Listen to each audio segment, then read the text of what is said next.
Sir, former Vice President Leder Bredo is asking for help, in particular yung mga She's- rubber boats. How soon? Yeah, pagpapadala as soon as ng- we can get in, as soon as makapasok kami, we will be doing that, and we are now beginning to marshal our assets, like for example rubber boats hanggang Mindanao. Kukunin na namin muna namin at dadali namin dito sa area na pangangailangan.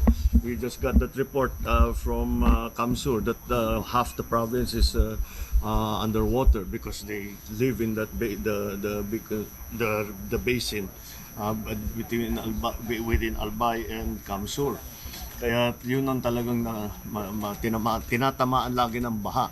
So as soon as we can, we will go in. As soon as we can. Kung kailangan, di naman mailipad ng helicopter yun. So kailangan truck ang magpapasok.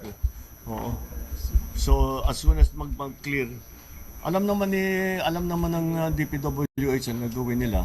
At nakamonitor naman sila. Nandun naman ang mga tao nila, mga regional officers, para magsabi when they can come in. So that's what we're waiting for now.